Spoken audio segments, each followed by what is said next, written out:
Imagine, c'est la fin de la journée, tu commences à te détendre, puis ta femme, elle t'apporte un petit Moscow Mule. Et puis elle part vaguer à ses occupations finalement. Et là, tu commences à te sentir un peu mal. Ton cœur s'accélère, il bat de plus en plus vite. Tu craches du sang, puis tu fermes les yeux pour toujours. Aujourd'hui, on va parler de l'affaire Kouri Richins qui fait polémique actuellement aux États-Unis. L'affaire d'une mère souriante, une épouse qui apparaît dans les médias pour parler de deuil, une femme qui publie un livre pour ses enfants sur la perte de leur père, mais surtout une affaire qui mélange argent, mensonges, manipulation, adultère, dette et empoisonnement. Qui étaient réellement Kouri et Eric Richins? Comment leur histoire d'amour a viré au cauchemar? Et surtout, Kouri Richins est-elle coupable? Installez-vous confortablement, prenez un petit truc à boire. Aujourd'hui, on retrace toute l'affaire dans le moindre détail. Mais avant tout, bonjour à toutes et à tous, j'espère que vous allez bien. N'oubliez pas de vous abonner, de commenter, ça aide la chaîne et ça ne coûte rien. C'est parti.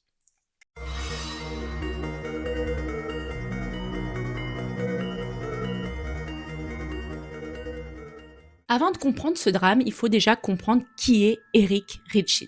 Né en 1982 dans l'Utah, il grandit dans une famille très attachée aux valeurs traditionnelles. Son enfance se déroule dans un ranch familial à Bountiful.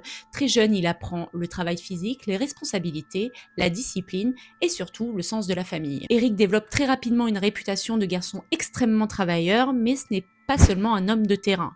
Il est aussi sportif, il pratique le baseball, le football et la course à pied. Ses proches le décrivent comme quelqu'un de très sociable, charismatique, protecteur et toujours là pour aider. En grandissant, Eric devient quelqu'un qu'on admire beaucoup au sein de sa communauté, un homme solide, stable, travailleur et fiable. Après ses études à l'université dans l'Utah, il lance sa propre entreprise et bingo, les affaires sont fleurissantes. Très rapidement, il engendre énormément de moyens et devient millionnaire. Il investit dans plusieurs projets immobiliers, achète des propriétés, développe son patrimoine. Bref, tout sourit à Eric finalement. Mais malgré l'argent, beaucoup disent qu'il reste humble tout de même. Il aide ses proches, il soutient ses employés et partage toujours ses connaissances. Vu de l'extérieur, Eric il a vraiment une vie parfaite. Mais sa vie va connaître plusieurs rebondissements. En 2005, Eric épouse Julia Jorgensen. Le couple semble heureux, ils partagent beaucoup de passions communes, mais après quelques années, le mariage s'effondre. Ils divorcent, le divorce est compliqué et surtout très coûteux à Eric. Il perd une partie importante de sa fortune et cet épisode va profondément le marquer. Selon ses proches, c'est à partir de ce moment-là qu'il devient extrêmement prudent concernant ses contrats, son argent, ses assurances et ses biens immobiliers. Mais malheureusement, encore une épreuve touche Eric. Peu après le divorce, son ex-femme Julia meurt dans un accident de voiture. Même si Eric et Julia n'étaient plus ensemble, cette tragédie le bouleverse profondément. Et sans le savoir, cette succession d'événements va énormément influencer les décisions que va prendre Eric avec Kouri prochainement. Bref, les années passent et Kouri rencontre une jeune femme nommée Cory. À l'époque, elle travaille comme caissière à Home Depot dans l'Utah. Eric vient régulièrement à sa caisse et les employés remarquent très vite qu'il développe un petit crush pour elle. Il devient très nerveux quand il lui parle et essaye par tous les moyens d'avoir son numéro. Kouri, elle est jeune, elle est jolie, elle est très sociable et ambitieuse et elle semble fascinée par le succès d'Eric. Et Eric, lui, tombe rapidement amoureux. Leur relation devient extrêmement fusionnelle. Selon leurs proches, ils passaient tout leur temps ensemble, ils étaient fusionnels, passionnés, bref, ils étaient inséparables.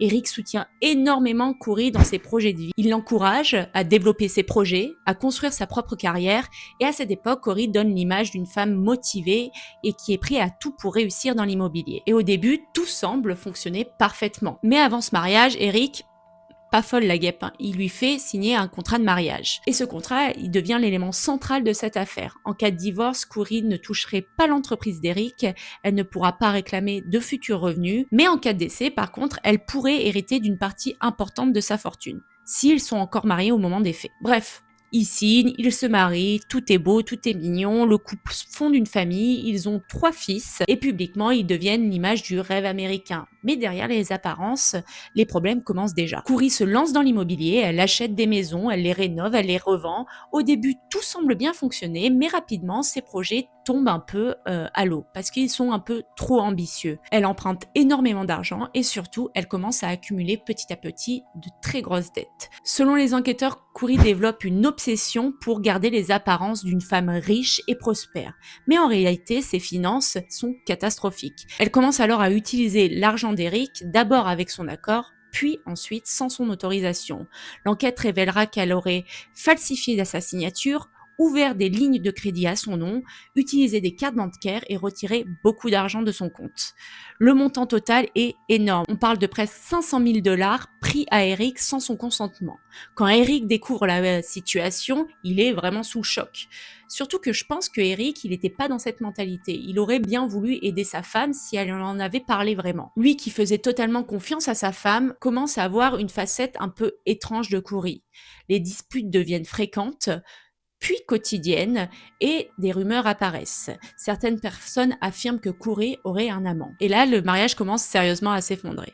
Le temps passe, puis surviennent plusieurs éléments assez troublants. Pendant les vacances en Grèce, Eric boit le cocktail préparé par sa petite fan, puis il tombe quand même extrêmement malade. Selon sa sœur, Eric aurait même confié qu'il craignait que Cory tente de l'empoisonner. Mais il semble un peu mal accepter cette idée. Puis arrive en 2022 la Saint-Valentin. Cory prépare un petit sandwich à Eric, puis après l'avoir mangé, il souffre d'une grave allergie. Encore une fois, Eric dit à ses proches qu'il pense que sa femme essaie de le tuer, et cette fois, il commence à agir. Alors, moi, je comprends pas. T'imagines penser que ta femme essaye de te tuer et tu te barres pas? Surtout que ici, c'est toi qui as l'argent, c'est toi qui as le pouvoir, hein, malheureusement, c'est comme ça que ça marche. Donc, barre-toi vite et prends tes enfants, fais quelque chose, au moins sépare-toi.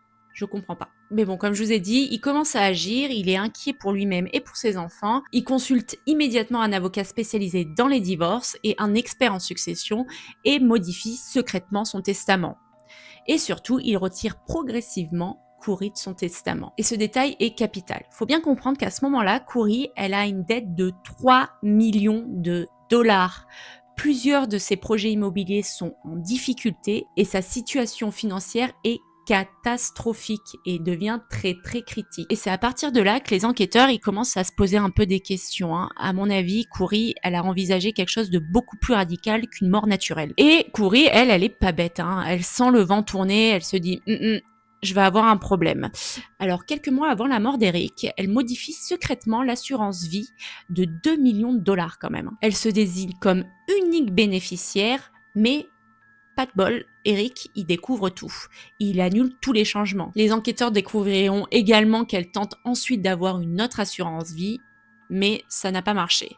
Parallèlement, un autre élément inquiétant apparaît. Une femme nommée Carmen Laubert affirme avoir vendu à Cory plusieurs pilules contenant du fentanyl. Selon l'enquête, Cory aurait acheté ces substances plusieurs fois avant la mort d'Eric, et des messages retrouvés dans son portable montrent également qu'elle cherchait des drogues à la Michael Jackson, en référence au propofol. Pour les procureurs, il ne s'agissait plus d'une simple coïncidence, ils pensent que Cory a réellement préparé le meurtre de son mari. Et comment se passe la nuit du meurtre? Nous sommes le 3 mars 2022, Eric et Cory couchent les enfants, ensuite ils passent une petite soirée ensemble et selon Cory, ils célèbrent l'achat d'une nouvelle maison. Elle prépare à Eric un Moscow Mule.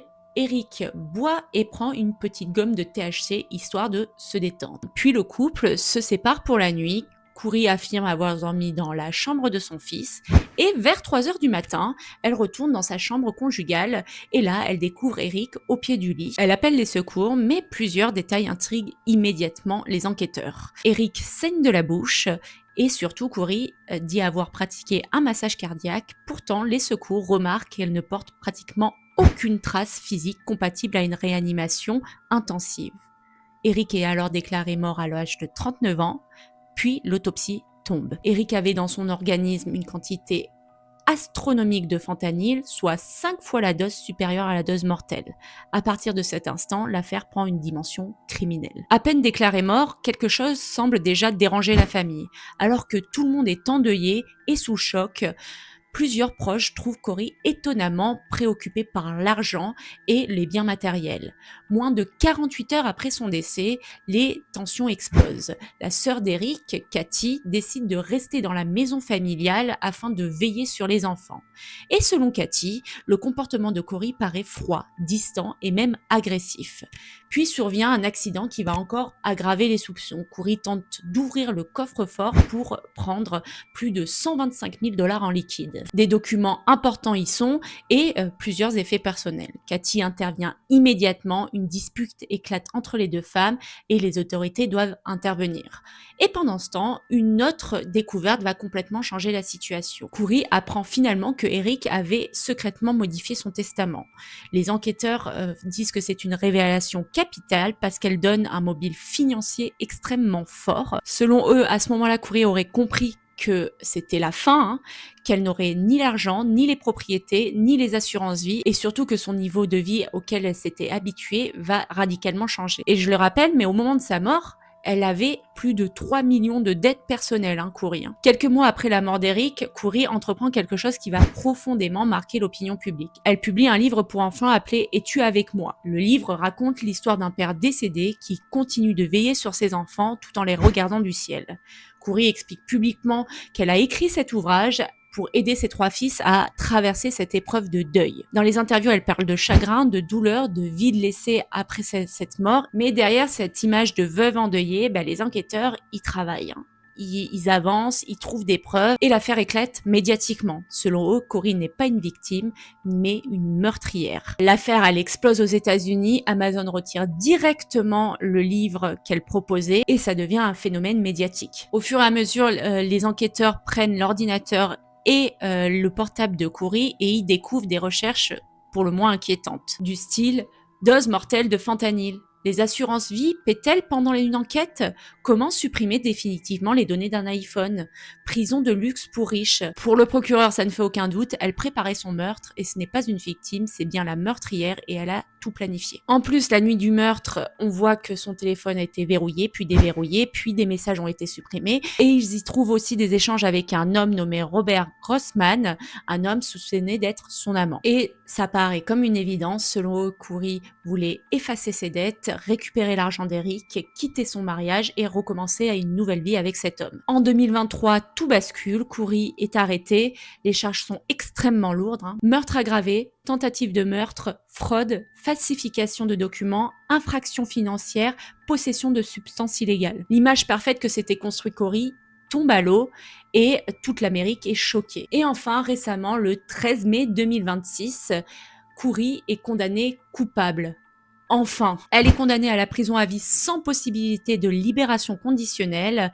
Pour la famille d'Eric, le verdict est un soulagement, mais malgré cela, une immense tragédie demeure. Des enfants ont perdu en même temps leur père, mais aussi leur mère. Et selon plusieurs témoignages, les enfants auraient même exprimé la peur à l'idée que leur mère puisse un jour être libérée. L'affaire devient alors l'un des crimes conjugaux les plus marquants de ces dernières années aux États-Unis. Et nous arrivons presque à la fin de cette vidéo, et cette affaire nous rappelle alors de jamais se fier aux apparences. Derrière une mère souriante, une veuve endeuillée et une auteure de livres pour enfants se cachent des fois des meurtrières extrêmement méthodiques. Alors, maintenant, dites-moi ce que vous en pensez de cette affaire. Pensez-vous que Khoury était coupable dès le départ ou pensez-vous que certaines preuves restent encore discutables? Si cette vidéo vous a plu, n'oubliez pas de vous abonner. On se retrouve très vite pour une nouvelle vidéo. Je vous fais de gros bisous. Ciao, ciao.